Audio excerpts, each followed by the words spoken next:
ठीक है गांव के ठाकुर को हमरा के बतैले रहे कि एकर पहले गांव के नाम मुन्ना रहे आइने भोकाल बनेले बिया का नाम नीलू हो गेल बा या अपना से बदल ले बिया भौजी भौजी लिया में गिलास पानी हो भौजी भौजी सुन तारू तोरा के कहला के पानी लिया के तोरा हम चिन्ह तनी कि नहीं चिन्हत हैं तोरा से मांगनी पानी हम ये जी तब पानी ये नहीं रहे हम बनी तक हम तोरा से मांगनी है ये बताओ तोरा से हमरा मांगे के तो तोरा हम चिन्ह तनी कि नहीं चिन्हत डोरे बताई जब हम बनी तब भौजी कह रहे के पानी लग के दे जूता से मार के कपार काट ले हम गरीब जरूर है लेकिन जूता मारे में कमी ना करो बता दे तोरा का डोरा बताई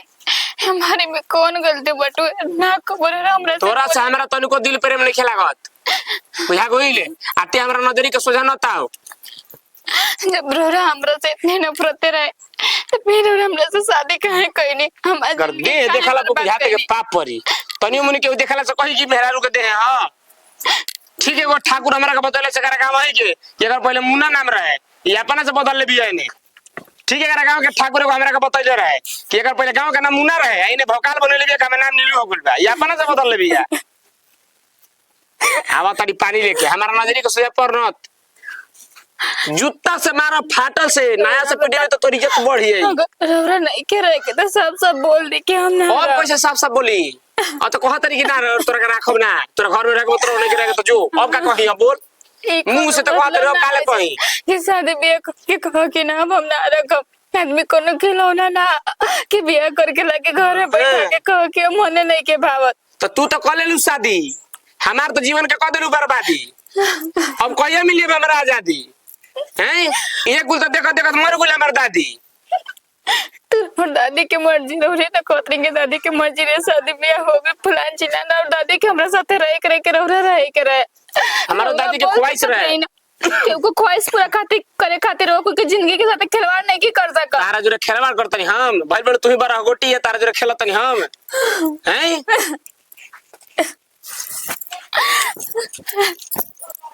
आज के बाद नजरी के सोजा मेरा परियो ना इज्जत चाहिए तो बुझा गेलू ना तो सप्ताह में 4 दिन मारब लाते से 3 दिन मारब हाथे से सप्ताह बिता देब तार बुझते कु तो बाद हम आज कही क्या भौजी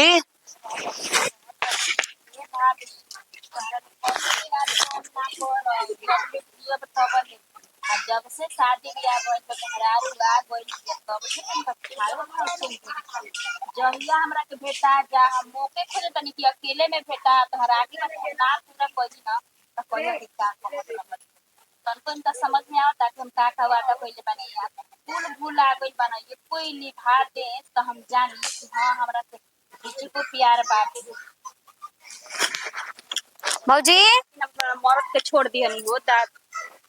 मोहरत के छोड़ देलू आ कहिया तू भैया के छोड़ले बारू हो कि हमरा पतो ना चलल का कुल बकतरू बैठ के अकेले हो सोचत रही हमरा ना नहीं का सोचत रहू एगो भौजाई हमर भी अपनी मर्दा के छोड़ देले तो हमरा तो सुनाई लकी अपना मोहरत के हम छोड़ देले बानी अरे ना ये उहे कहत रही कि हम अपन मर्द के ना आज ना त काल को ये छोड़ के तो हम लोग के देखइबे करब आ उ बतिया कर दे आ कहनी ह कि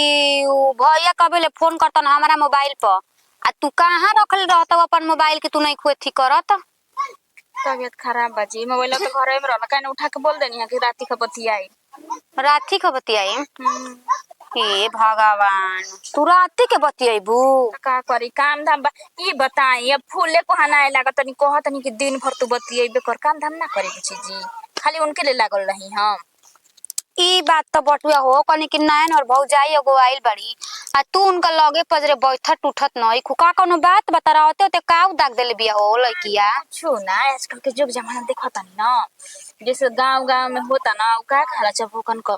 बुढ़िया तारी बड़की पतो या जाती है छोटकी कहता हमरा ना छोटकी पतो है कि बड़की पतो है बिगाड़ देले बिया अब उहे देख देख के मन थोर हो गइल बाकी हम जाए बकरा फिर उठा बैठक तो मम्मी जी कहब ना आके बिगाड़ देले बिया बाप रे बाप हाँ तना तू कहले सोचे लगलू हो कि तारा के ऐसे ऐसे हमार महतारी बिना मुंह के बिया जलू हमार महतारी कबो तू लोग अरे तरी आज ले ना कहले हतना दिन के उतरल बा तोरो 10-15 साल भइल उतरला कबो हमार महतारी कहले होई अच्छा ही नहीं के बोलत तो ओकर कोनो बात नहीं के घर में बिया त आज ना त काल बोलबे करब दूसर कोई से थोड़ी नहीं के बोले जात ऐसा रउआ सब बतियाई ना जा कबो कबो हे भगवान बतियाई में दर्द भइल ए भौजी देख गांव टोला में ऐसा रह जा ना कि कोई हंसे कोई के मौका मत मिलो जानलू। हाँ ऐसा मत कर जा। हम कहानी हो आज बानी कल अपना ससुरा जाइम आइल बानी तनी एक कनी के ज्यादा अब आइल बानी हाथ ना दिन पे भाई के बियाह में तो 4-5 महीना रहली ना तो हम तो जी हम तो कहबे कोई कि पाहुन से ए भौजी लेकिन तार नजरिया कुछ बदलल लागता तू बुरा मनबू चाहे कुछ हो रउआ आ दिमाग कहनी कि छोटे चलेला खाली छोड़ा कुल बात कनी भौजी चले के बाजारे तनी का करे बोले बाजारी कनी चलल जा तनी आ तनी हम साड़ी लुगा ले ली अब हमू जाइम लगले तो सिवा वाले में तबे नु लगले लेम कहिया तो कहिया सियाई हैं पहले सिवा लेम तब न फूल बड़किए भौजी के मन के करब तनी छोटकिए भौजी के लिया के जाई बर बाजार कर ले कर ना भगलू नैन और कनिया आइल बिया तारा के हम ओकरा के बाजारे लिया के जाई मम्मी जी हैं? के पूछे के जान तनी घर से बड़ी ले काम कर इतना न थकान हो गइल बा कि का कोही हे भगवान गिर जाई सोच ले जइए खटिया पर गिर जाई और ना तका दे का ये भगवान ये भौजी तू लेकिन खूब बतियावेलू हसन पहाड़ लेखा शरीर ले ले बाड़ू खटिया पर ले गिरत रू अब पहाड़ लेखा शरीर लेल बन त का सोचे तनी कि हम बीमार ना पड़ब आ माई कहां बिया कुल बात छोड़ो हम जो फेर माई कहां बिया अब वहां के कहीं गइल हो खब घूमे फिरे हां का जानी कहां गइल बिया कबे ले ओकरा के हम खोजत तनी मिलबे ना कइल हिया गइनी हम आ बड़ी छोटकी भौजी बड़ी उदास दस रहली है कहीं घरा में तो हो हमरा लागत अपना में झगड़ा वाला कइले बन जा का दोनों जना तो काहे तू झगड़ा भौजाई और तोरा तनी पूछे छे के ना हम कोन पूछताछ ना करी ना देखी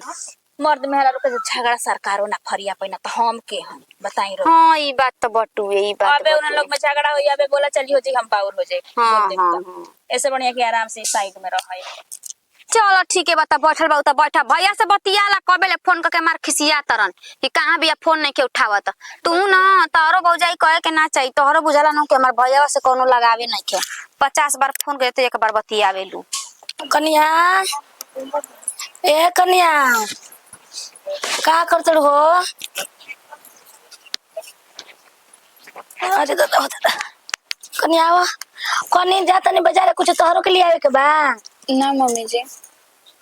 काहे ऐसे मुंह बनैले बड़ू कुछ ना हमरा भी सब कुछ बटुए कुछ नहीं खिलावे के ए कन्या ये देखो एगो बात पूछत तारा ले हमरा तो पूछे के ना चाही कबो तो हमर ससुर ऐसे से कब पूछतिया करतिया ई बताओ तू हमरे लइका ले खुश नहीं खू तारा के जॉब ले आइल तब हम हंसत नहीं के देखत ऐसे मुंह लट करे देखत मम्मी जी, 2-3 महीने के बात दिन बीत गई ई बात तो हमरा पूछे के चाहिए रउरा सबसे कि कारो लइका हमरा से खुश नहीं खन और बात में हमरा के वही ठीक बोली ना अरे कितना बार तो हम से पूछे नहीं कि हमरा के पसंद नहीं के तो हम वहां के मुंह से बस हम एक ही शब्द सुन ले बानी हाँ तू हमरा के पसंद नहीं खो मम्मी जब वहां के मने ना रहे तो फिर रउरा सब वहां से हमर शादी काहे करे नहीं जा ई का कहत हो कन्या हाँ, ओकरा मम्मी जी। खुशी मन से शादी भइल भाई तो कैसन तो कोनो बातें नहीं वो के तो बस एगो बात बोलन कि दादी मरगुल दादी की इच्छा रहे कि हम शादी कर ली हमार मेहरारू देख ले यही के वजह से हम तारा से शादी करें तो हमरा तारा से कोनो मतलब नहीं खे मम्मी जी हर बार जब भी वहां से कुछ भी बोली ना रोज रात के हमरा के इतना मारलन कि कहा रो के बताई अरे हम चुप रहना कि आज न तकाल हुआ के सुधर जाए हाँ ए कन्या बताव इतना दिन हो गए 2-3 महीना दिन हो गए रोज तू एको दिन हमरा से कुछ ना कहलू बताव ऐसा ना पूछी ना कि बबू इतना भोरे भोरे कहाँ चल गए वहाँ के रात में रहबे ना करना कि वहाँ के भोर में दिखम वहाँ के 10 बजते घर से बाहर निकल जाए ना और भोर में 7 बजे 8 बजे ना रोरा बताई में हम का कर सकता नहीं वहाँ के एक बार ना 1000 बार टोकले बनी बोलले बनी पूछले बनी और हम जब भी पूछले बनी तब हमरा के मार के अलावा कुछ नहीं के मिलल रोरे बताइए उनकर मन ना रहे तो हमारी जिंदगी संते रोज सब काहे खेल करने जमा हे कन्या देखो ऐसन कोनो बात नहीं कि हम कुछ नहीं के जानत बियाह करे के बेरे हम कुल पूछ लेबन तो कहत ठीक बा माई तोहनी के खुशी में हमर खुशी बउए हे कन्या ऐसन तो हम जानते ना रहे हमर लइका ऐसा ना हो सकेला बस सबके खुशी खाती हमारी जिंदगी के साथ खिलवाड़ कर गई नहीं और इनमें हमार कौन गलती रहे अरे कन्या देखो तू रो मत जब ऐसन बात बता हम अपना लइका ले बतियाई तू रो मत चुप हो जाता मम्मी जी जितना तक हम हुआ के अब जान चुकल बाने वहां से कोनो बात कहले के कोनो फायदा नहीं के तू कैसे हम पोसले पले बनी तो हमरो उम्मीद बा हमर बाबू ऐसे ना कर सकेला तू जोन कहत उ सब गलत हो जाई देखत रही बेटे मम्मी जी अगर अपने बेटा पर इतने विश्वास बा तो हम लोग के हुक्म ना ट्राई कर सकता नहीं वहां से पूछ सकता नहीं कि वहां के कहा चाहता नहीं हम अपन हे भगवान जी, अब हम का कहीं बताव। कितना बढ़िया हम सुधीरवा के मानत रही, जानत रही, कितना कहीं तो ज्यादा मेहरारू करा बियाह शादी लोग अपना माया में भुला जाए। आई तो दूसरे ड्रामा घर में चलता, हम कुछ पत्ते नहीं खे। मम्मी जी और वैसे बतावल ना चाहत रही, लेकिन अब हद से ज्यादा हो गल बाटे। और बताई हम को दिन चुप होके रहा। अरे कोनो बात कहला बस वहाँ के मारे धावता नहीं। अरे तुम की कहा से कोनो चीज कहे खाती जाए? कौन ऐसा हमरा सब मर्दे खुश ना रही तो फिर हमें घर में रह के का तो करो? एको बार तारा पूछे के चाहिए तो कौन हम ऐसा गलती कर तो हमारे से नहीं के बोला। मम्मी जी रउरा से हम साफ साफ बोलिए देने कि जब भी हम पूछी ना तब हमरा मार के अलावा कुछ नहीं मिलेला। हाँ चे रुक, हे बरा तो हम करल पूछबे करब काहे ऐसे करता। बाजारे जाता नहीं कुछ लिया के नहीं के तारा के। हाँ मम्मी जी ठीक है, हम जाता नहीं, पहले बाजार ले आवे तो ओकर बाद हम कॉल पूछता। करना चाहत रही मम्मी जी, लेकिन आज हद से ज्यादा हो गल बाटे। हम यहाँ से सच बोलवाल बहुत जरूरी बा। अगर यहाँ के मन नहीं के हमारा साथ रहे के तो हम जबरदस्ती भी नहीं की कर सकत। बस हम सच्चाई जानल चाहता नहीं और कुछ ना। भौजी भौजी ओ भौजी, अरे आ बहनी का भइल? ऐसा तू बोले लू एकदम एथी देखा। जल्दी बोली, आई हमरा लगे टाइम नहीं है। कहाँ जाएगा मैं? कहीं जाए कहो के रहुआ, हम मलिकार थोड़ी ना है कि रहुआ हर एक बात बताओ चलब हम। पहले तो ऐसा कुल बात ना करता। का बात देखिए हमरा अरे वाह, दूर रह के बतियाई। जहिया ले मेहरारू आइल बिया तहिया ले और छाव भाव देखो तनी बहुत ना चेंज हो गइल बानी रहुआ। का आई हर एक बात बताई तबे रहुआ समझब हमार। पहले तो रहे कहला से पहले रहुआ समझ जात रही। और मन के गति से चले वाला हमार पावर तनी कम हो रहा। हाँ कम हो जाई, काहे कि मेहरारू आइल बिया जी, राउर मेहरारू कम ना होई। छोड़ा ना, तू काहे कुल लन फन बात कहलू। देखो घर में हम टिकल में तो तोहरे के देख के जानलू। सुन ने, कोई सीखे रहुआ से सीखे बात बनावे। मेरा हम बात बनावत नहीं, हम अपन फीलिंग तारा भी जाहिर करते नहीं तो हम बात बनावत नहीं। जितना वादा रहुआ कइले रही ना सब भुला गइल। आई खुदा का कातना कोइले बनी ना वादा, रहबू सब ना तो पूरा हम कर दे। मर जाए। तू हमरा के छोड़ देबू ना तो हम जान दे देब। दे दे। काहे नहीं देत? अभी दे दे। घर में से बाहर ही नहीं खी निकलत। जे भी ऐसे मेहरारू बिया हम अरे कुछ भाई नहीं वैसा की। बात नहीं के तू समझत नहीं खू। कुल बात बा हटी जइए बस मेहरारू के देखी हमरा के भैया हमरा का समझबू। हम तो साला अपने और कुकुर के मेथी में पड़ रहा था नहीं। 7-8 दिन के बाद आज ये भौजी लौकली हो। आज ये टाइम मिलल कि हाँ उनका ले बतियाई। ओकरे पहले मर हम गइल रही 7-8 दिन भइले और ना तका आ 37-38 महीना से तारा जोरे रहत नहीं। ओकर कौन हिसाब नहीं के? कोई कोई से प्यार करेला ना, एक दिन ना बात करेला ना मिलेला ना तो ओकरा चैन ना मिलेला। लेकिन रउआ के मिल जाता। मेहरारू आइल में तो चैन तब कहाँ मिल मिलता? काहे कि हर एक सुख जब- स्वार्थ वो दे देतिया। तारा ले जब ले गरी बहन बातचीत कम भइल बा तब ले हमरा एको दिन मिलल है। जइया से ना रउआ 7-8 दिन से हमरा से मिलत नहीं कि हम खाना पानी छोड़ देले बानी। कतना दोबारा के लकड़ी हो गइल बानी, हमर शरीर देख के जान जाए रउआ। ओहो तो हम है न मोटवाई में 4 दिन तारा के खाना जहाँ खियो नहीं दियो हम टाइट हो जीबू। थोड़ा कुल गुस्सा है न तक हमरा दुनिया बोली हमारा सुन ले। का हम बोले तू तो बोला तर वैसन कि का हम कहीं अब दिमागे खराब कर तर। नहीं तो तोहरे के हम मेहरारू समझी ना। हमर धन दौलत तू ही हऊ, हमर मेहरारू तू ही हऊ। तारा बिना हमारी जिंदगी अधूरा बा जानलू। अरे हटी रही तू जब ले अपना हाथे खाना ना खियलू तो हमर खाइल पियल तनी को सुहाला ना। 7 दिन से 8 दिन से खाइल हो जात रहे। मेहरारू के हाथे खात रही ना कुछ कहीं। अरे 7-8 दिन में कौन- मोटा गइल बानी, गोराइयो गइल बानी, अच्छा लागत तनी। चेहरा पर रौनक आ गइल बा रउआ। रौनक तो आ गुल बा लेकिन जो तारा जो निखार रहे वो निखार निखरत नहीं खे।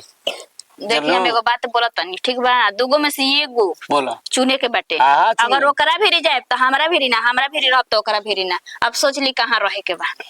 तारा भी रहेगा और का करो केकरा भी रहेगा बा। तो घर में घुसिया के कहीं अंडा देत रही कि देवावत रही ओकरा ले। अरे हाँ? भाई जब अब गोदरेज पेटी बक्सा वही में बा तो मैं जइबो ना कपड़ा लत्ता पहने खातिर। हमारे रूम में लिया के रख दिया। तो धा दो, हम बोले ना रूम कि- में नहीं जाए के रहुआ के हम पहले बोल धा दे। दो। अब बोलबो कर ना तो नहीं बोले के। अरे भाई ना बोलब हो तो गोइल अब खुश हो गेलू अब। दिमाग में सही जरल बा रहुआ पर सोच ली कि कितना हम घुट घुट के जियत रहनी हम उतना दिन। तो हम तो तारे चलते रे पर फाटल करे जावे का सियत नहीं हैं। सी अब ले बोला है नहीं हमारा दिन तक के अपना मेहरारू के सामने ना हमरा से बियाह करे चली तब जानब कि अरे रउआ तो हमरा कोनो से प्यार बहाना करते लागे दो फिर बहाना एकर मतलब डर बा मेहरारू ले सोच ली और हाला के मैं घरवा के जाना दो अच्छे जनैबे कर और रउआ के का मतलब बा मारे हम जोहर मार खा जाई तारा चलते तो बोलो जहर हाँ, तारा दिलो जान से तारा- आए रउए के तो देख के घर में हम टिकल बानी न ते कहिए छोड़ छाड़ कर और भैया के चल गइल रहती हम नहीं हरे ऐसे पियकड़ से के पर थोड़ी ना मरल रहती तो ठीक बा हम बानी नु हम तार सब दुख दर्द बुझत नहीं कि ना तारा जो हमार तारा जो रे तारा जो हमार बेना पाह मोहब्बत हो गइल बा बेना पाह तो करब ना बियाह बोलाए ओकर सामने हमरा से करी तो रह जा कोनो चीज के टाइम टेबल में बनावल बा जे प्यार करे ला डेराला ना सबके हाँ। सो जा सीना प्यार तान के किया है तो करेला। डरना क्या है और मैंने ये आपसे बता। प्यार किया है तुमने मुझसे प्यार किया है तो डरना क्या है इसमें लपक के गईनी मेहरारू देखे तुरंत झटपट बियाह हो गई घर में घुसियल रहतनी तो जाएगा एगो का? मेहरारू सब कुछ बर्दाश्त करी लेकिन ओकर मरद दूसरा मेहरारू फिर रही ना बर्दाश्त करी कहबो ना। आई है हमरा ले बर्दाश्त नहीं के होत तो नहीं करे के बर्दाश्त हो गइल नु कोनो बहाना हम लगावत तनी हम तू बियाह कर लियो बात खत्म बात खत्म अच्छा अब अभी कर दे तनी अब आबो अभी कर दे तनी अब खाना नहीं के खैले कोली ना पूछनी अरे आबो भाई तारा खियावत नु बने काहे तू टेंशन ले ले बड़ू दादा मास कहीं क्या सुना है रे खार के फेंकले बड़ा सन आए अभी ना मिली मास्टरवा मारे लगे सत रोवे लगे सत दादी हई कितना ता दादी हौ किंदा करे लगी आवत तबे बेरा कोरो के मारतन दम बुझाते हुए परी बपवे पे न परी हैं का चीज हो कुल चित्तर बनैले बा बुझाता आंख ले नतिया कम लौकता बोता ना लौकतो बा का हो कहाँ घूमत हो राजा शाही बन के हाय निमन घर करी? में करत ना अब लो का कोनी हो का कोई नहीं हां का हम सुनत नहीं कनेवा का कहती है का कहती है ओकर तो जिंदगी भर तो शिकायते बात ये कुल हम लेके चली अब तनी अदतिया सुधार लो बेटा हड़ा तो समझावत नहीं ना रह तो बेटा ने तो छोड़ देते रोवत या कहत या मम्मी जी ई बताई हमें जब भात आ दाल खाइल बनी मेहरारू को कोई हम सुख जाना तनी 2-3 महीना अइला हो गइल आ कुछ हम जानते नहीं कि उनकर सुख घर में सुतबे ना करें ओकरा के खाना ना मिलल है कपड़ा तना मिलल है ओकरा के उल्टा पल्टा बोलनी है अभी रात के मरले बड़े 2 लाता कहते तो उल्टा पल्टा पलंग पे सुते के बनाल तो तोरा के नीचे आ बहरी जाके सुते के बनाल गर्मी में मार ले सले बता गर्मी में हम सुती ओकरा छतिए पे हम काहे कूलर नहीं के चला तो खातिर नहीं गर्मी लग तोरे घर की में गर्मी लगता मरद मेहरा बियाह शादी काहे खातिर रोकेला एक दूसरे के सोचे खातिर समझे खातिर एक दूसरे के सुख दुख काची बांटे ओकरा हम खातिर ना ना समझनी है का ना समझनी ओकरा के रोज रात के रात कहाँ जाके तो सुता तड़े कहाँ रह तड़े कहां का हम तो बूढ़ पुराने भइने 2 रोटी खाई ना के ना ऊपर जाइना ई बताओ वैसे ही कहते वैसे ही रोवतिया तो मैंने सब दोस्त मित्र से हम नाता तुर दिन एकरा चलते बियाह कर ली तो हमरा के बियाह के बेले के हमरा के बेंच देले बड़ा हमरा बुझाते नहीं के माने हम तोरा के नाता तोरे के कहतनी ओ कोरो के तोरे पर भूताई नुआइल बिया तो हमारे में बुताइल बे तो मैंने हम बेचा जाई तो बोल हम बेचा जातनी तारा के बेचे कतरी लोलई करता वाले पूछ कि ओकरा के का कम कमी कोनी है उ काहे ते ओकरा के कहत त तू हमरा पसंद नहीं खिस उ खराब भी ओकर पिलुआ पड़ल बा केवन तोरा रानी मंग धोनी पसंद पड़ल बिया काहे ना ओई घरी कहली त हारे माई पिलुए पड़ल एगो पिलुए पड़ल कहाला हैं आय जिंदगी के त हमरा त जवाना दुर्गति भइल बे कहे जन बहुत बड़ हम गलती कर देन बियाह शादी तू जौन खेलावा बाबा खेला तड़ा ना आय कुल हम समझता नहीं मन ने तो माई पागल ही बूढ़ पुरानी हवन त पागल हो गनी जन्मा के हती चुकी हते चुका क के बियाह शादी कइनी त दुगो निमल घर दुआर रहब आ करब माइयो बाबू के देखब त तू दोसर न तरह पढ़े लगल ढेर ओकरा दिक्कत होता तो कह दऊ अपन बाप भाई के बोला के चल जाओ काहे खातिर बियाह भइल जाए खातिर त जरा है खातिर भइल तो का भइल बा हमरा छाती पर कुदारी चला खातिर और न तो कहत ओकर ई कुल तोरा कहला का तो एक हमरा पसंद नहीं कि दादी के कहाला से ना हम बियाह कइले बानी बियाहे भर रही ओतने भर और न तो माई होइले कहबे तो तोरा के मारब तुम्हारे कहला करी तो मारब ना कां जे कहल तू कां जे तोर कहल करू हां सब कहल मरद के फर्ज ये बुझात त हमरा कहल को ना कर तो मारब लेकिन इने के तो मौगी के कहाला हम माने मरद के फर्ज नहीं भाई आ हमरा के मेहरारू के फर्ज नहीं भाई उ नहीं के निभाव तो मेहर के फर्ज नहीं भाई उ तू तो हम पूछत तनी तो तू नहीं के निभाव तो तू नहीं के निभाव। तू का करे बहरी सुतत का करे छत पे सुतत रहो ओई घर में ओकरा गर्मी निकला तोरा ढेर गर्मी लगता ढेर एसी जरूरी बैग ओकरा जो निमन लगी जो हमरो निमन लगी मरद मेरा क्यों कर पूछ क्यों कर खाना ना दे दिएला कि कपड़ा लता ना दिएला ओकरा से हम निमन से बोलत नहीं की कि क्यों कर घर पर ओकरा से निमन नहीं के बोलत का ओकरा दिक्कत बा कह देबे तो बेटा रे नते तोर से हम का के कहि रे तो कुल बात कह देबे तो मम्मी जी पेटे भरला से ना होखेला एगो का भरी ओकरा का मेहरारू के ना एगो इथियो वाला प्यारो मोहब्बत के बात होके के चाहिए तो बेटा रे खोल के नते कुल तोरा कहे के पड़ता आ समझाए के जा हट का परवाह मत कर जा कपरवा कहतनी सुधर जा आ ना तो जहाँ कहानी न हो तारा बाबू ले तो लौड़ दियन बस ठीक हो जीवा जान जी। हाँ अब एगो जामल वाला तो हमरा के तरले रहा तड़ा दम तो जा उनका से अब का कहे तू तो मातारी हो जा कह दो उनका से हमरा के सिखइयो सहूर हमरा ना बुझे तो वेब सहूर से रखियो न करा के ये न कहियो जा रखी हन कबे रखी हमरा में सहूर नहीं के आउ जाई होइले ना तो उहे रखियो सहूर से। हां सहूर से उनके खातिर बियाह कइले बड़ नती हो तो वही गरीब गोई रहता मंडकवा में तो वही थी बियाह ना कइले रहती इसका जी हमर नहीं के पसंद देखे देखे बियाह जानवर तय होते तो रहुआ से तय भई रहे कि पहले बाबू माई के सेवा पानी करे के पड़ी हमन के सेवा पानी नहीं के करत का करती है नती अपर रहन निमने नहीं क्या आ दूसरा के झूठो के जा हट कपड़ा हाथ कर जा हट ओकरा कचरा करा अपना मन के देखियो देखियो ओकर अगर बाप भाई आके कुछो हमरा के गरियला सन काहे ओकरा तोरा बाबू के तब तू जनिया तोर काम जनी बाप भाई ओकरा के ऑर्डिनरी घर के ना है ऑर्डिनरी घर के ना धक के जैसा छतिया पे तरह अच्छा जा जा जा तब जई हसन तू का जानता पेंशन 1100 गोल विकलांग पेंशन कुल जना के बनवा दे तू जानते नहीं खु हमरा के कौन मिजाज का आदमी है समझावत तारी खाना दाना मिलिए जाता कपड़ा लता मिलिए जाता बोलत चलत अब कहने काची उनकर भरी हम जी कौने भाई ये दादा अरे कता ना सुता तारू हो भौजाई कौने बाड़ू ए भौजी आई माई घरो में नहीं खी आओ यार इन्हीं से कहानी से आवत हो भौजी बस ऐसे ही बैठा रहे उन्हें बोली कहाँ ये भौजी जब देखा तानी तब तार मुंह गिरले रहता भौजी ए तरे मत कर घर के कनिया बहुरी ए तरे रहेला नु त मैं घर के लक्ष्मी भाग जाली काहे कि जब घर में के मेहरारू ना रही हम सब सुखी त भागे न जाई लक्ष्मी हैं तरह तरे रहे के बा जेकर जिंदगी उजड़ गुलो के वो कहां से सुख रहे बुची जी आई मैया का भइल हो कि तार जिंदगी उजड़ गइल बटुए अभी नया न रहलू न साले भर भइल न 6 महीना भइल त तार कैसे ही जिंदगी उजड़ गइल बुझा ताकि तू 20 साल के आइल बड़ू त ऐसे निमन त सज धज के बड़ के भौजी रह तारी का भइल बा हो बस हमारे जी मन नहीं खिलावा हो सके तो हमरा के हमर नैहर भेजवा दिन जा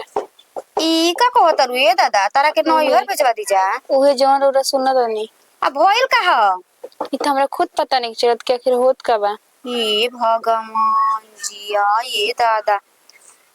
मयवा नु हमर नहीं के सुनत एक बार कहता नहीं करे पूछ भैया से का भइल बारे का भइल झगड़ा कइले भौजी अपना में देखो भौजी ओए बात के तो खबराइल ना जाला मरद मेहरारू में झगड़ा होला आता ना लेकिन अब ऐसे ना कइल जाला ये बात के तो दिक्कत बा बड़की भौजी कुछ कहली ह का भइल ह वहां के काहे कुछ काम हां कुछ नहीं के भाई आई मैया भौजी हमरा लागत कि उहे हमरा से दिन कहत रही कि ओकरा के दागत नहीं का नइखी बोलत ऐसे तार मन नहीं लागत का भौजी अरे वहां के ना बोलन तो चल बन जाई बोलही वाला नहीं के कुछ बोलत कहल का हो काहे नहीं उठत बैठत हो इनका भिरिया इनकर मनवा लागत अटे नैन और कनी आइल बड़ी बतावा त तारा ऐसे करे के चाहिए हो का हो तारा के मारा तनी गरिया तनी कि दागा तनी कि तारा आगे खइका छिना तनी आय बापा ई का कहतर हो ना दे दीजिए ई डौरा काहे कुछ करम और रही सब कइला से हमार मन काहे दुखी होई आय नहीं चोट तो अपन आदमी के बात के लागेला डौरा तो फिर भी गैर बानी आरे जन भइल बा बतइबो करबू भैया नहीं कन बोलत वही बात की तो दिक्कत पे बुची जी कैसे बोलो से पूछी जी उनका ना पसंद हो यही से ना बोलत हो उनका के मेहरारू चाहत रहे मोट छोट आ फुलहार मेहरारू समझनी कि ना समझनी आई भी लकड़ी लेखा सुखाई ला करिया आई कैसे बोलत उनका बोले के मन ना करत होई अब कैसे ई का कहतर त काहे देखे गइरन त आंखें कर भड़क कइ रहे का अभी आजकल के आदमी ह त सोचेला कि हमार मेहरारू हीरोइन लेखा रहो लाम लाका रहो पेट सटर रहो बढ़िया रहो ई तू का कहतर हो देखी जवन बात रहेला मुंह पे बोली ना कोई के अच्छा लगे चाहे खराब लगे समझनी कि ना समझनी आ त ई तू कैसे जानता हो कि तारा के फुलहार में रहू चाहिए ऐसे में रहू चाहिए वैसे में रहू चाहिए काहे हम घर में के सदस्य ना हई हम बहरी के का हई कि हम घर में के बात ना जानब जाहे दे दीजिए जितना बुझाता उतना रो बोलता नहीं जा हट हमरा कोनो दिक्कत नहीं के रो बोले के बात तो बोलिया आज हमारा मरद देसन बावन तब हाँ तो कुछ है बोल मन देता होश लेखा चेहरा गिरा के या मत बैठल रह, समझ लो कि ना समझ लो। ढंग से उड़ से रहे के बता रह ए, तो रास्ता ना गइलू बाटे ठीक ना, दरवाजा खुला बा चल जा। आदमी अपन ना देखेला। ए भौजी वो जन बात कहता सही है बाटे, तनी मर्द के सामने सज के समर के तनी बढ़िया से रहल जाला। बुच्ची जी हम सब कुछ करके देख लेंगे, हमरा उरा सब करके देखिन जा। अब जोन करे के बाद तो हमर नैहर वाला करियन जा। ये भगवान बतावा होई भैया के भइल का बाटे। आई भौजी को से खरुआ खरुआ बोलत अरे इनकर बुझाता के काता ना मिर्चाई लागल बा छन छन आइल बड़ी। ये जान गइल के फुलहार में चाहते कैसन चाहतिया इनकर देखा आ जाओ घर में हमरा। हां हमनी के हाथी के ठीक के काम नहीं खे खराब बड़ी एतना ई कर गेला ना फोन करला 10 बजे रात के ना उठा सुत गए 9:30 बजे। भौजी हां सुना देखो अब हमारा तारा भी एक क्षण राहत नहीं छे। चला चुपचाप नहीं भाग के बियाह शादी कर ले जे वो नहीं रहल जाई। हमसे पूछनी हां कि हम कैसे रहत नहीं रहुआ बिना। चला हम एकदम मंगूरी पर दिन गिन गिन के हम कैसे बितावत ने हम ही जानत नहीं। अब तो भैया कब ता आहू के बेरा होल हमरा से बर्दाश्त ना होई बताए तीन तारा से हम परान एकदम आके है जो कि अटकल बजाई हम मर जाई सोच ले। भैया जन हमरा से बर्दाश्त ना हो जान लो हमरा आंखी के सोझा जाके किली बंद करी है ओकरा हम का आवे से पहले हमनी के जैसे चल जाइए घर से जान लू। और वो बिना में जियल तो सुआर हो गइल बट सोच ली ओकरा के तो देखत है एकदम से मैं पारा हाई हो जाता बियाह तो हम कॉल ले बनी समाज के दिखावे खातिर, लेकिन अब कातना हम कुफुत में रहत नहीं ओकरा के देखला के बाद अब हम ही जानत नहीं हम एक क्षण के हम खुश नहीं ओकरा से जान लो। बैठ के बुच्ची जी के रोवत रहल है कहत है कि ए बुच्ची जी ना हमरा से हंसतनी ना बोलतनी ना बतियावतनी ना हमरा भिरी आवतनी हम सुततनी बेड पे तो वहां के सुततनी भुइया। आज बहुत हमरा पता चलल जाना तनी फौजी तहारा बिना अब हमरा से प्यार रहुआ करी ना पूछी कैसे जब कहला से कि हम बेड पे सुती ना वहां के नीचे सुती ना तब हमरा जान में तू न भौजी ना माने लू तू जाने लू हम खाली गलती जी भौजी भौजी हमर ठीक भाई जब खराब हो जाला। जान लू अब तू न माने लू ना अब बताओ हम कैसे हम घर में हम रात बिताई ना। हमरा शौक होत रहे कि अब एगो घर में रह के आय अलग अलग थोड़ी ना सुतत हो हम सूती ना हम तनी मुनी हमरा मन ना भागल जान लो बिना तारा के हमरा खुशी नहीं मिल सकत कहीं जे दिल से प्यार करेला ना ओकरा सब कुछ पता चल जाला समझ ली। आ जे दिल से चली जामनी के बाहर जान लो अब नहीं बियाह शादी कर ले जी भाग के आज एकदम हमरा दिल के बात रहुआ बोल दे हनी। अरे भाई ओकरा कम मार सोचनी के कौन बहाना लगाई के ओकरा को बियाह के भगा दी घर से जान लो। हम दुर्गा लेकिन माई का सो जाती है और तई में देरी का दीदी जी हां एक कुला जनी कबे के आइल बिया जी। का रे अगर हमरा इनकरा से प्यार रहे तो हमरा से शादी काहे कइनी का भइल हो कन्या का है नौटंकी देखावत है जी। बिना काम के खाली का भइल रे का भइल हो कुछ ना अपनी मोहने रोवे लगती है जबे तबे जेकरा पता ना कौन रोवला के बीमारी धइले बा। आज घेटी निकलले बड़ो भौजी करम जाए में तेरा बीमारी धरता बुझे जी ते हमरा के सिखेबे कि कब हमरा घर में जाके कब ना ते कहला तो थोड़ा सही सही होला एकर मतलब ना तू बड़ हो त कुछ बोलबा बुझाइल माने ते हमरा के सिखेबे हम कैसे जान गए कि तारा मोट में रह कि पत्थर में रह चाहिए का बेला ऐसे कि ई दोनों के प्यार बटे बुझे जी। आई हो नंबर देखनी अरे नतिया हां तो बात बा एकर जेकर से हमरा दिन मन भरी ओकरा जरूर अरे नतिया अरे अतला दिले काहे ना करे ए मम्मी जी देखी का चुप हमरा से बतिया उतर जोन कहे के बा तू चुप रह एगो सच बोलो सामने बारू हमरा आई सामने बता के तहार देखी जब जानिए गइनी तो हमरा सामने हमरा मरद के मारब ना तो हमके बहुत दिक्कत होई समझनी कि ना समझनी। अरे नतिया जब तो ओकरा के रखल है ऐसा कहता रुका कि देवर के फुलहार मेरा रू चाहिए मोटहन को तो मेरा रू को तो मेरा रू हैं ऐसा मर जाते तारा बार में रख खिलवड़िया हमर बड़का भाई का है तू को तो बाल नाम के आगे जी लेबा ठीक बा जबान सुधार के बोलन थी जबान खींच लेबा बहिनी जनतो नहीं को हमरा कहिया करे बलाई भातरा के कहिया भातरा के तर बोलाई ए दीदी नतिया है नु कुल करवावत होगे काची करो है के ने घुसलावती है भाई के ने घुसलावती है भाई तारा हंसी आ बता दे दूसरा के बेटी बन के रोआ डाकावा तोरा हमरो ससुरवा में ऐसी करे से तोरा निक लगी हां इ नतिया ये तारे ना तो भाई का नहीं ना बता चल ना ये बात के दुख नहीं के अरे दुख तो ही बात के बा घर में ना रह के रहे तो पहले बोल देती हम माना के लिए रही संगे धोखा हम माना के लिए बियाह ना करो और से प्यार बा तारा के सर्टिफिकेट तब तारा बुझाई हां बोल होई तो ए नहीं ए जी हे माई के लेके लके खिया के समोसा ह त पनीर ह खिया खिया के कहती कइले बुगे गिरा के तका के देखी का मार दे त मार ना दो एक दिन देख के आज गांव नगर जाए त का कोई हमरा के नीमा जत कमा इस बारी हमें छरवाद में बिटोर ले ठीक ना आज के बियाह करता अरे हम अपन जिंदगी हम अपन हिसाब से जियो के तारा हिसाब से जियो अगर हम कोनो लड़का बेटा के लेके भाग दी तार का इज्जत रह जाई जा भाग जा सब काम में देरी का हो जा लेके भागा सुन ले माई ना हम अपन जिंदगी अपन हिसाब से जियो नौटंकी बाज बिया हो दादा तू चुप रह ना। एक मिनट तो तारा का करबो तू अपन चेतला चुप रहे रौरा चुपे बानी तो वो गति कर रो को सोच रहा तुम सब गति जब रो हमार न को तो वो करो ना हो क्या के तो का करबू केस करबू का तो जा केस कर दी आजा तू गवाही दे दियो करा देने सजा तू बिल्कुल अच्छा नहीं के कहला भैया जा तोरा के तो अभी हम बाद में बतला तोरा भातार के बोला तो तोरो मुड़ी अरे बुलावा ना जेके बुलावा डर का लागल बा हो ससुराल के जने से तक का कर सके कितना ही बहल चलो उनका आवे से पहले तल हमने घर छोड़ के निकल जाएंगे चलो आज के बाद भैया जा तारा के हम तारा का लाई राखी ना कौन सके तो हाथ ना गिर